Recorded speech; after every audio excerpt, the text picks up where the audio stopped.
All right, this is John Chen on the Engaging Virtual Meetings interview. Yeah, we got the winter scene happening, although my guest has the real winter scene happening. She said that it snowed there and it actually stuck. Well, I'm actually happy to be here. I've had probably the busiest 8 weeks of my year. Been both in person, hybrid, and virtual, and now back here in my own office and just recouping as well as doing some other amazing things. So excited to meet this next guest. She's always been a star on Training Mag and many other places, and she is a training superstar. One of my favorite things I hope she talks about is how to get people to turn on camera. She had one of the craftiest tricks I've seen in a while. Let's welcome the one and only Kassy LaBorie. Hi, John. Thank you so much for having me today. And I'm super curious. Wait, which crafty trick are you referring to? So I believe in Training Magazine or one of the other programs is that you had people select one of four virtual backgrounds. It was like Okay. beach or whatever, and then you had them go in a breakout room and discuss which breakout, background did they pick. Now, of course, with that, then when they come back from the breakout room, they have to turn their camera on to show which virtual background they have on, and so they invariably leave their camera on when they come back to the main room, I love right? having people answer the question via their background, like whatever way you want to go about that, like whether it be the results of an assessment or, share like a picture of your pet or your most recent vacation or something like that. And there's even been jokes in classes where it's like, no, no, no, I don't want to see you. I want to see your background. Move out of the way, move out of the way. Okay, got you. But you have to be on the camera for it to work. So great.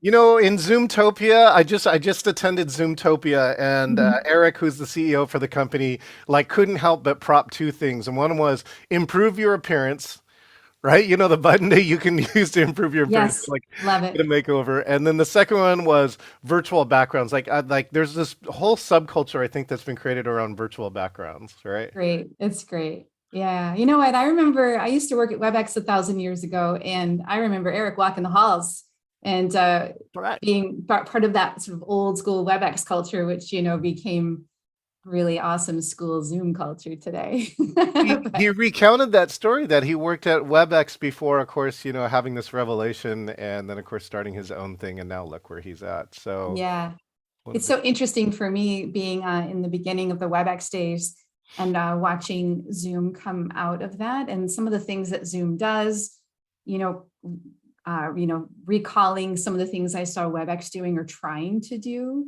Because I do know that Eric's story is kind of interesting in that he wanted to go his own direction and do certain things in his own way, as we all do, which led to what we see in Zoom today. And I find it very interesting watching that happen because I go, remember when we wanted that? Look, now we got it. it's like I knew that band before it was cool, kind of like. Yeah, a little bit. Yeah, maybe. Speaking of getting to know, right? So, Cassie, a few of my friends don't know who you are and what you do. So, take a moment here and share a little bit about what you're up to. Yeah, sure thing. Well, I am a virtual training consultant, public speaker, keynote speaker, and master trainer who teaches people how to be virtual trainers all around the globe each day. And so I have certification programs where if I'm being honest, we just have a lot of fun. We learn how to use the technology in ways that make the technology get out of the way so that we can be effective presenters, trainers, you know, my focus is digital and being virtual, but ultimately the same skills apply to what you do in person too. And so many people will ultimately walk away from my certifications and say, you know what, I learned how to do that online, but I should have been doing that in person too. So now I've just upped those skills as well. But that's what I do on a daily basis, and I love it, and I'm guilty of probably talking about it on the weekend if you catch me. Well, that's cool. See, that's why I think you're one of the stars of Training Magazine and so many other places that you're at is because you love what you do, right, Cassie? Same, right back at you, John. It's the same thing, drawn to the kind of energy that you bring. You just love it and you want to help people. And that is certainly the place that I work from. And I've been working for myself. It'll be 6 years very soon. I've been in the industry about 25 or so as a technical trainer. I was a Microsoft trainer a long time ago, 1,001 years ago. And I think I 11 went to billion, WebEx. right? Isn't 11 billion the right number? Yeah, and then I worked at Dale Carnegie. I loved that too. I love the human side of well, in our case, technology, and I think tech is cool and I have a knack for learning it. But ultimately, what I'm interested in is how can we be happy and connect with people in ways that are authentic and be effective at the work that we do. I'm kind of curious. What are some of the most important things you either picked up from like WebEx or Carnegie or Microsoft, one of those places? So, for instance, I'm a Microsoft. Everybody who leaves Microsoft is a Microsoftie, and they still are. Like you can't, like you try scrubbing and cleaning, you can't get it out. I'm curious about which one of those cultures has left some things with you that you carry on today. Oh, each of them, there's pieces of everything. And there's also, let's add in FedEx, because I was a FedEx courier in downtown San Francisco for years when I was in college too. And so FedEx culture was about learning how to control your breathing, because I was running up and down stairs, but then I needed to professionally deliver packages without, losing my breath all over somebody. So there's that. And being on time. FedEx drilled into me like be on time. 10:31 is late, so that is a big one for me. Microsoft drilled into me that I can learn it and that I'll learn it really quick because I'm going to teach it tomorrow. And then guess what? It's going to change. And it sort of taught me to click and discover and to find out for myself. I can't tell you how many times, and I'm sure you can relate to this, John. People be like, we're learning Excel and they'll call me over. What's this button? And I'll be like, let's hold your mouse over that button so we can both identify that button. No, this is a great piece, though, right? Improv is such an important part of virtual and being a trainer, right? Where I mean, were those things that instilled the sense of improv in? Oh yeah, for sure. Because you know what? Okay, well, let me tell you to finish your other question though. With Dale Carnegie, it's about people, and that people will remember more about you if you ask them about them, and if you are engaged with who they are and what drives them, that will drive them to remember more about you. And people don't do that, and I love that. I learned a million things at Carnegie, and I love that to this day. And then WebEx, come on, that formed the whole basis for everything that I do. That we have this technology, and the technology is cool, but people aren't here because of it. Like they are literally here because of it, but that's not their why. And so getting past it, yeah, so what? We're here, but the technology is not what is engaging us, it's what we do with it. And I loved being in that culture. But back to your other question, I have a background in acting and theater. I always say that the actor who wants to have a job should consider becoming a trainer in learning and development. And I don't think anyone out there that is a trainer is surprised about that. And I know that there are many actors out there that are working in our field today. So absolutely, absolutely. What did you do on your acting side? I want to know, like, what do you remember your favorite show you worked on? Oh my gosh. I did so many different things, and I always wanted to be a musical person because I do love to sing, but I'm not good enough at singing in the musical. So I ended up doing all of the more the acting side of things. And I did lots of shows throughout high school, and I did lots of shows when I was at San Francisco State. And Oh, probably one of the big ones that stands out is the vagina monologues. So it was really fun to do one of those monologues and to be in San Francisco during that time. I got my degree in the late 90s. So that show was still kind of new-ish at that time. And so it was really interesting to go on stage alone. And for anyone who knows the show, you can look further into the different monologues. But I'll tell you that I was wearing a gigantic fur coat when I delivered my monologue. So you can look further and take a guess as to which one I was doing. have you ever done a training program in a fur coat? Probably not. I don't know. No, it's too hot. Yeah, oh, I know it's too hot. It was the worst thing. Um, don't you find though that having like, well, and I don't know why. So let me just check. Do you sing any karaoke or not? I mean, I did the other day, John, and I know you're known for it. And I've decided I need lessons because I want to be really good at it. Yeah. But I'm so scared, and I love it. But I busted out Miley Cyrus with the team when we were at where were we? We were at Dublin. We went, Oh, I know. And then I also got caught up in a group sing of a journey, how do you not do journey? don't So stop believing. Yeah. Right. that's right. Um, But yeah, you know what? I've been thinking about lessons too. I did seek them out. I haven't found the right person yet, but I think in karaoke though, here's my key theory, right? I replace all talent with theatrics. Which means that you don't have to sing the right notes, but if you can like go around and like if you've ever seen me do karaoke, like the whole thing turns into a show, and that way you can cover virtually any bad notes with it being funny or engaging or whatever. I mean, it's one approach, John. I Just don't like know. I watched the video of me singing Miley and I'm like, I need to cut the theatrics and learn how to sing better. That was my reaction to myself. But, what are you going to do? well, what are you gonna do? Well, have you seen now how all that theater work has like really helped in like on virtual and even in person, right? It's Everything. theatrics, right? Theatrics and cinematic. So I'd love to hear what you transferred over. Just so much of that, just being able to create the environment and be able to set the stage and carry people through and be able to, identify an arc and help to reiterate key points. And I think that the biggest thing is you're drawing on people's emotional reaction to things. Now, that's in no way saying that I think that a learning event is a performance. I think that there are elements of it that we need to recognize in order to engage people. But after studying theater and cinematic approaches to things throughout high school and college, I became really interested in learning and development. And so it made me go down the path of, okay, well, why are people responding this way? And what does it mean for learning?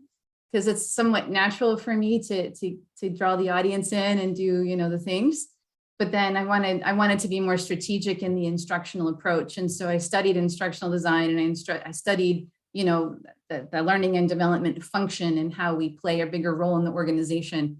So it's really interesting to me. I don't mean to downplay the performance at all, because I think that the training that doesn't have it is lacking and people feel it.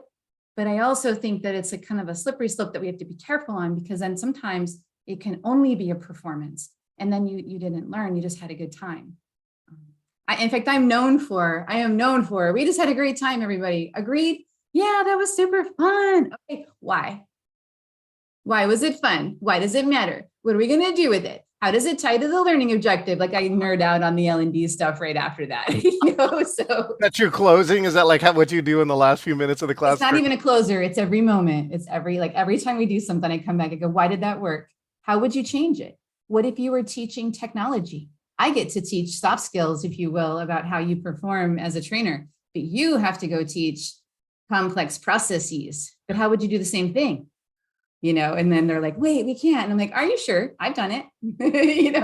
So I think it's important for people because they can kind of get wrapped up in the feeling. The feeling is so important to drive it. But I think that we have to stop and say, all right, why did that matter that we felt that way? What's the impact of that? And how will that then help you? Because people don't always think to do that themselves. Like they just kind of enjoy it, right? So. All that, yeah, that reflection. I'm kind of curious. So where in your career did you take the L&D turn, right? So I heard a bunch of those other companies. I'm kind of curious along that journey, where did you see that L&D became my thing? The gateway drug. Yeah, exactly. Right. It was my friend Hunter. I was selling on the street. I'm just kidding. When I was at San Francisco State, I actually am very fortunate. I think I'm fortunate because through college, I was a FedEx courier, as you heard me mention. Before that, I was a bagel slinger. There were some things that I did, but I discovered learning and development while in college. And my friend Hunter Gilliam, he was a director and we were working on plays together, and he's the one who got the job as a manager, and he's like interviewing people for trainers. And so he was interviewing all of his actor friends at the time. And that's when I discovered it. Fortunately for me, part of that too, it kind of came out of while I was at university, professors allowing me to teach, like they saw that I wanted to. And so they were like, you run this. And I remember one professor in particular, her name is Kate. She was an actor, but she went into that world of doing improv for team building and all of that, like we do in the business setting. And I loved it so much. I was sort of obsessed with her. And I'm like, can I just please teach that? Just let me do it. You've been doing it all day. Let me do it. So she would let me do it in small groups in the class. And then another instructor, Lee, who would let me do that as well. And it kind of, I got the bug, if you will, at that point. And then I got that trainer job, which was the Microsoft trainer job, actually. So that was the path, right? We all have our paths. I love the. I didn't know you did bagels. I was a pizza delivery guy in college. Bagel Boy in Alameda, California. It's called, what was it called again? The Boogie Woogie Bagel Boy. That's the name of the store or restaurant? It was the best. Did you have to dress up and then like do some 50s thing? I wish. I mean, I do that anyway in my life, right? It's not even a dress up, but Oh, I I think I just saw you had like you put some really cool like retro wallpaper in your one of your rooms in your house, I right? did. The 1960s revisited wallpapers in my half bath downstairs. But no, I didn't have to dress up. I actually just had to get up early in the morning, like at 3 in the morning, and go make bagels. It was not nearly as glamorous as you just described. Well, as reality normally is. All right, speaking of reality, right?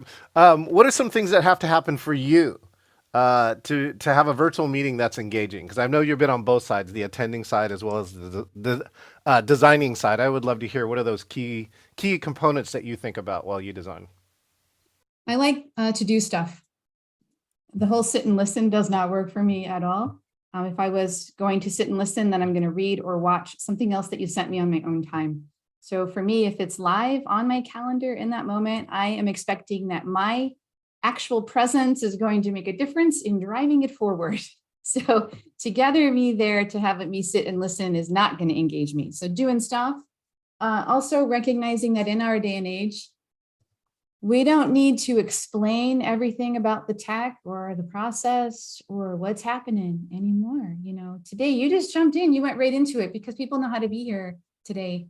And I was just listening to one yesterday where they were like, okay, we're going to go live. And I was like, we don't need to do that anymore. So kind of like recognizing that we no longer need to explain as much as we do. And if you feel like you have people, or if you know, better yet, that you have people who don't know how to be in the environment that you're in because you're asking them to be involved in it, first key, then show us how to be involved in ways that are through activity. Like it's not going to engage me for you to say at some point, I'm going to have you use your annotation tools on the screen and here's every single button in the whole world. And then we don't use it. Just have me write my name on the screen. And if I don't know how to use it, I'm going to learn it in that moment. That's also far more time efficient. And so I'm looking for that when people are running their online meetings and also their online training. And I'm also trying to do the same for them. I very much believe in giving people a high bar to live up to rather than a low one. I think that part too of like the training sequence, like even a tool like annotation, which is do something that's innocuous, like write your name. Right. So then you know that like a good collection of people know how it is because it shows up different now on every device, which is kind of crazy. If you're on an iPhone, you can still do it too. It's just that it looks different, possibly. And some people like immediately think they can't do it, but they can. And then again, you go into something again more complicated. Then you can now do something here. How did you do this basic thing? How do you do this intermediate thing? And now you can actually get real work done if you continue to use a tool like that. Speaking of tools, you've been working a lot on digital escape rooms. I'd love to hear your story of working on digital escape rooms and, of course, now where you're at with them. Yeah, thank you so much for asking about that. I was presenting a keynote at one of the local ATD chapters in Ohio, in Columbus, Ohio. Shout out to you guys. And I met the wonderful Rachel Arpin there, who has not only become somebody that I look up to for instructional design, but also a friend. And she came up to me at that conference and was telling me that she had earned her doctorate or master's. Oh, she's going to get me. I always mess that up. But in designing escape game style learning in leadership development. And I'm like, wait, what? And so, like a lot of trainers out there, we hear escape games and we think, well, how would I use that? And do I have to go hire a company to do an escape game? And do I even like escape games? Like all these things are running through my head. And I just asked her, I'm like, can you explain to me what you do? And then through that process, we ended up together creating a sample that I feel like I'm sort of evangelizing to the world because I'm like, you too can do it. Like it's okay. And it's so cool. So she created this sample for me, which is a very short sample meant to inspire trainers and instructional designers to sort of up their game in the way that they're delivering learning. Because you asked me, what does it take for me to be engaged? And it's me to be involved. And I haven't yet seen a way to be more involved in something than if you give me like an escape game to work through some serious challenges. And that's what Rachel taught me. And so I have this example, and it's just a very simple, like the first thing Rachel said to me was, so what's your challenge? And so I made up a challenge. I'm like, okay, pretend like it's my team. We just bought Zoom and people are only using it to just have a call. And there's so much more that it can do. So how could I encourage them to click around and discover the power of Zoom? And so she's like, all right, I'm on it. And so we designed it where it's a series of challenges where in order for you to get out of or break into Zoom, if you will, the situation, you have to click on the Zoom features in the screen to discover it. And they all equal something. It's like a scavenger hunt times a million, because as you find the answers to something, which each of them are sort of challenging, by design, then you get like the key to all of it. And once you get the keys put together in a certain sequence, then you've, quote, escaped, or in my case, broken into Zoom. And it could be broken into Teams, broken into Adobe Connect, whatever it may be. But the idea is so cool to share with people, because then they're seeing, oh, that's what an escape game means. It doesn't mean that I'm locked in a room and I've got a mission. It's different than that. And I don't think that I necessarily realized that until I went through this process. And I just find it so exciting to see how people are doing it for onboarding programs, challenging leadership scenarios. Of course, learning how to use technology is a big one. There's so many ways that you could do it. But yeah, for sure. I have a document that actually outlines it. It's also Rachel helped me write that for my book, which just came out in September, the second edition of Interact and Engage. Thank you. And so I have the sample in there, but I also made a handout for that. And so John, I'll make it available to you so you can make it available to the audience as well. Just kind of going through what that looks like. And I've got the version for Adobe Connect, Zoom, and for Teams. And I recently got a WebEx one too. So it's really short. It takes the average person less than 10 minutes to do it, like 8 to 10 minutes. And it's just a simple thing. Although I did have one guy, he did it in 2 minutes, and I don't know how in the heck he did that. He's the only person ever. That's okay. You can have super users like that. I think, the whole key around that is to get a game format that you can understand fast enough so that everyone can play, and then have it end in some of my escape rooms take 30 to 60 minutes, and that's a long time. So again, for a program, that 10 minutes is getting that right in the 10 minutes. So you get like an energy boost, plus you get a whole bunch of things like inside of there. I think those are all really key things like that. I was just sharing with Kassy before show. I just went to Tuskegee University, and I now have an entire escape room based on the story of the Tuskegee Airmen, which has all these amazing things that I didn't know about the story. I got a chance to dig into it a lot more, and those are some of the things that you want to bring about. Kassy, what I'd love to hear is I know you spent most of your time, I think, doing face-to-face training, and you adapted really, really well in your virtual training because of your technology background. What are some of your highlight moments that you remember in the last 2 years, or like unexpected things that happened in the last 2 years? I mean, honestly, for me, John, I have always been training online since 1999. In person is more rare for me than online. And so it's not just the last 2 years for me. For me, the last 2 years, what was surprising was people finally knew what I was talking about. Like my mother finally understood what I do for work, and I tease her all the time about that. But I think it's not surprising as much as it is I'm just so happy, because it used to be that the technology was the big barrier. Everything got blamed on because we were online. And I'm like, well, wait a second, you didn't actually form that question in a way that I understood how to answer it. You didn't listen to me. You're not debriefing it. Hold up, that didn't have anything to do with Teams or Zoom or WebEx, and now people realize that. And so I'm very excited about the technology no longer being the biggest barrier. I recognize that it still is one, but it isn't what it was before. Because now people are realizing and they're seeing, oh, I got you. Okay, it was me. It was my choices, you know. And you do find that like that just the getting online, everybody had to get over that, and you don't have to take that burden on anymore, right? Because they've Love that. learned it on their own, right? Yes, I love that. And I have all sorts of empathy and I understand and I know. And I've wanted to throw my computer out the window too. You know, it has happened. But, you know, it's okay. It's no longer unusual. And so now we can get to the nitty gritty, if you will, Mm. what's really going on and be held accountable. You know, I always say too, you know, it used to be in the past, like we would just shove all the content into the whole day because, well, I paid for you to be here and I got the whole day and we got the donuts. You know? But now I got an hour. I got to make an impact. I got to be good at this now. It's like it's the great, you know, equalizer, like and the great like holding me accountable. Mm. And you know, we can hold each other accountable that way too by being good at it and by participating and all those things. What about moments of engagement? Since you said interact and engagement, of course, is your book. Again, unusual or unexpected things that had happened. Like here, I'll give you an example while you think about one. I was in a conference. I think you know Rick Altman, right? Who Presentation Yes. Summit, and his was we were all online, and it was supposed to be 5 minutes or fewer, which is like where people he crowdsources people to give 5 minute tips in PowerPoint, and nobody signed up. So the session got canceled, and he didn't tell anybody on virtual. So we're all sitting around online going, "Hey, wait, I think we got to log off and go to this next session." And he goes, "Oh no, that session got canceled." And we were like, "Holy cow!" He goes, "It did get canceled." And then somebody in the virtual audience goes, "Hey, wait a minute! I wrote one of those. I was supposed to like present." And he goes, "Does anybody want to hear it?" And then what happened was like the best 60 minutes because we just went rogue, right? There was no session. We just stayed online. This person presented, like 10 more people presented behind them.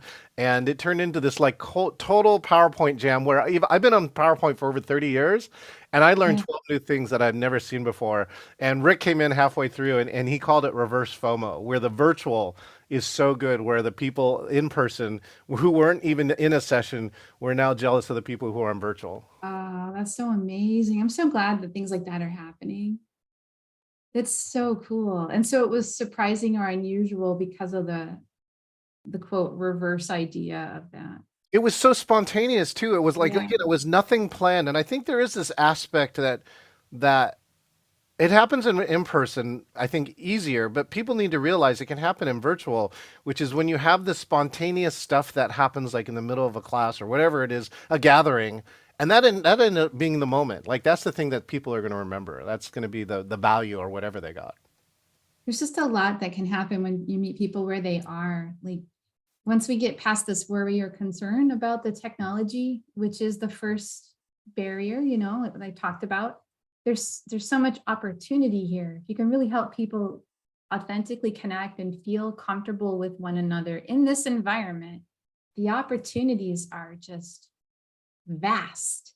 I mean, they are literally global. You know, I think that's the thing that's so neat, just being able to connect in ways that we couldn't connect before or that we chose not to. I shouldn't say couldn't. You know, we just didn't have it in our awareness, but now we have that and it's just really amazing how that can happen. I have an old school story of something surprising. It goes back to the 90s though, so it doesn't count for pandemic.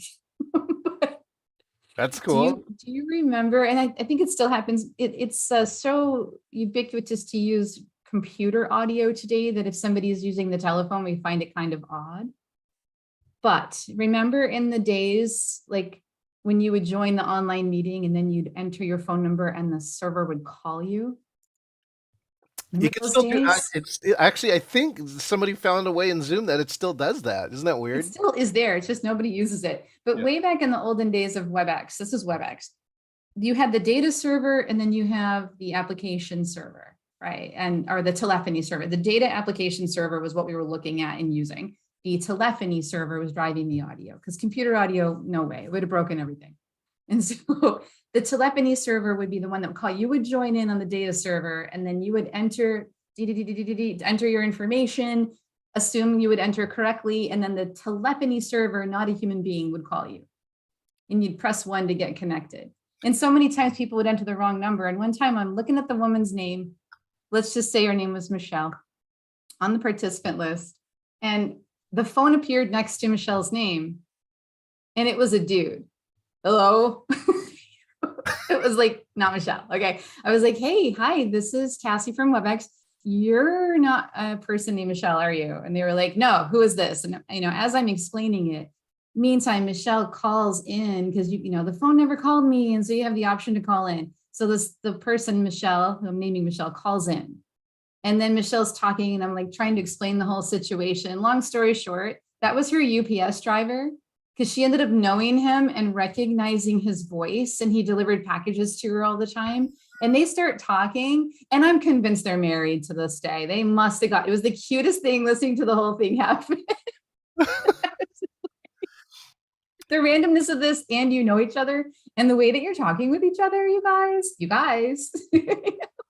That's like when telephone servers, like the bridge would break and you would like drop into somebody else's conference call. Have you ever had that happen? Yeah. Right? Oh, that's so weird. Or like the old Adobe Connect days where that if you were using somebody else's, I don't remember exactly how it would happen, but yeah, you would open up your meeting and then you'd be in someone else's audio meeting.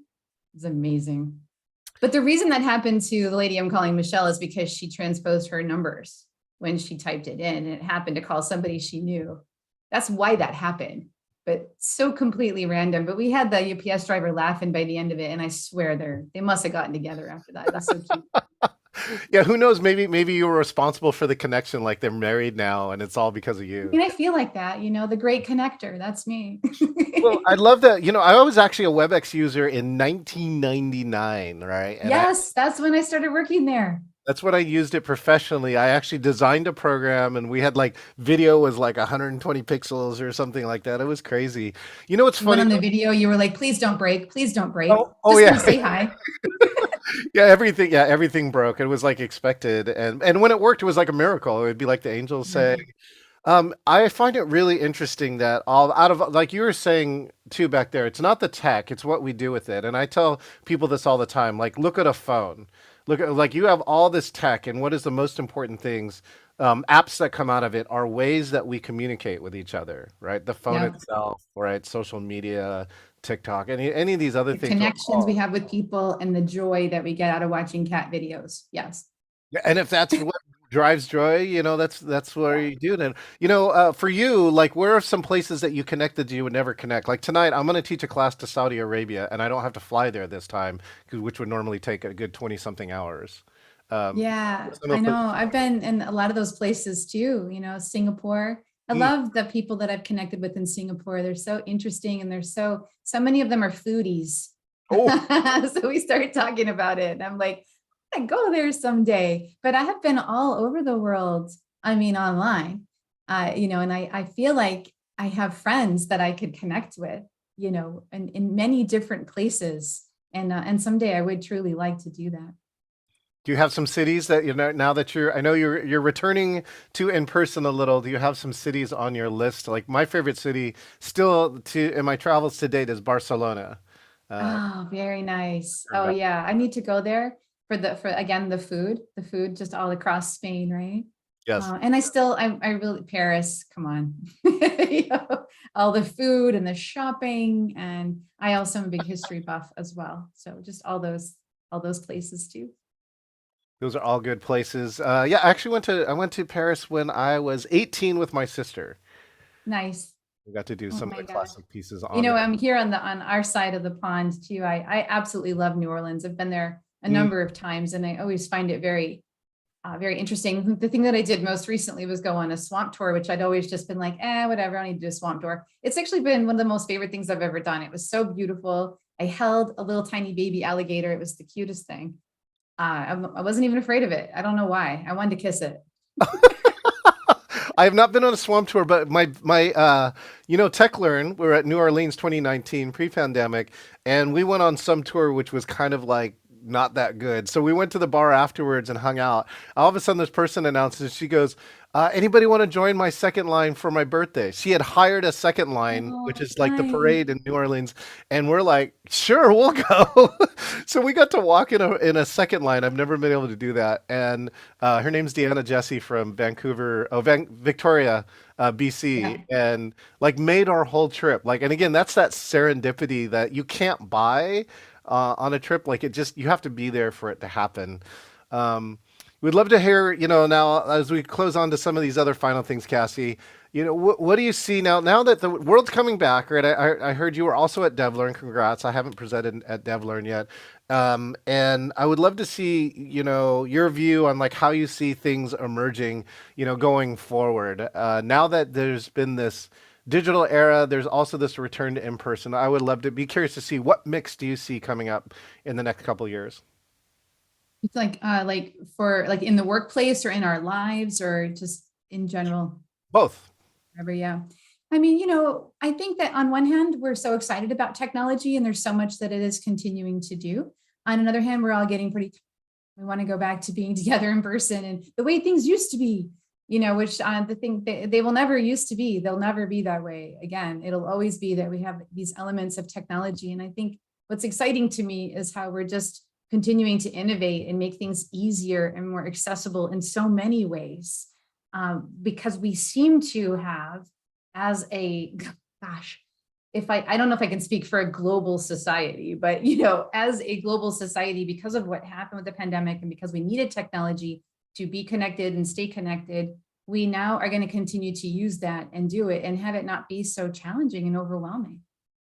It's just going to be part of the natural way of things, and it's just going to be so interesting to see how much easier it becomes and how much more capability will be built into the things we can do. Like there's still a lot of talk with AR and VR, and it's still, kind of difficult for a lot of people to get into that and part of it.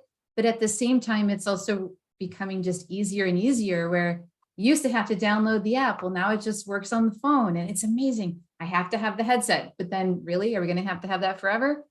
It's just amazing to me what's happening on that front. And I mean, I'm not going to lie, I'm slightly overwhelmed by it myself. But I'm trying to look to other people that are using it in ways that make sense to me and learn from them and be inspired by them. And I know for me, I will always hold on to, it's about how we connect as people and what we need to do Mm-hmm. to be more effective in the work that we're doing or the lives that we're leading and the happiness that we want.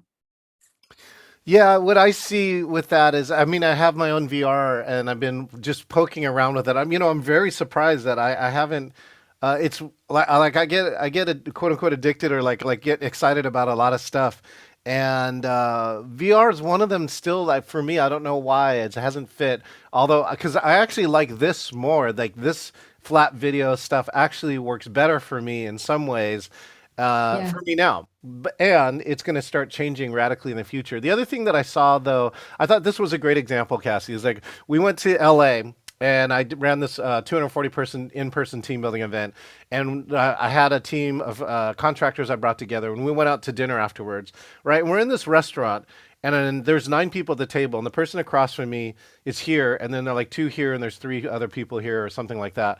And I looked at I'm having a conversation with a person across the table, and I said, "Well, this is the one thing we can't do on Zoom." Which is like, there's full blown conversations over here and over here. And I'm actually can have this conversation and just the way our brains and audio and all sorts of other things work, because I'm focusing on this person, right? I can tune these other 2 people out and I can hear them. And Right. those are the things that Zoom still can't do. We can't have 9 people on a Zoom thing and like have them have their own sidebar conversation and then have it meld or have it naturally transgress to the other one just because of where your attention is. And Yeah. I'm curious, like, when is that going to show up, I right? know. Because I mean, the way it happens now is one thing we can do online that we can't do in person is the ongoing chat Yes. where you can't do that or pay attention to that in person. That's a different kind of melding, right? But online, it's pretty easy to do that and to be like, hey, yeah, I saw your chat. Let's add that into the conversation without you ever saying that out loud. it's interesting to see how things are going to change. And I don't know how we're going to do that, but I'm interested in it. And looking forward to things just being easier for people. I like things to be simple. I really do. When they're overly complex, I do check out. It's like the cereal aisle at the grocery store, right? I'm like, just give me the little mini shredded wheat, you know? Do you have a wish? Do you like what's a wish that you might have for the future? Like one thing that right, like maybe it's on Cassie's mind now. If only I could, I don't know. um, I've been saying this one for a long time. Share cupcake and it arrives. You know, Oh wait, wait, like wait. where's What do you the mean? food delivery automatically for every send cupcake? No, I want a real one. Oh, I want to eat it. you want a replicator, right? Like we I need a want it to just replicator. like, you know, like I go send cupcake to John and your doorbell rings. You know what I mean? I It's like a combination of DoorDash and a 3D printer. mean, we have all those things. Like, why don't we? When are they all going to come together? It's Cupcakes. amazing. The future is cupcakes. You heard it here now with Kassy LaBorie, right? That's right. There we go. Okay, Cassie, if Amazing. people want to find you, where can they find you at? The best place is kassyconsulting.com. You'll also find them quite active on LinkedIn as well.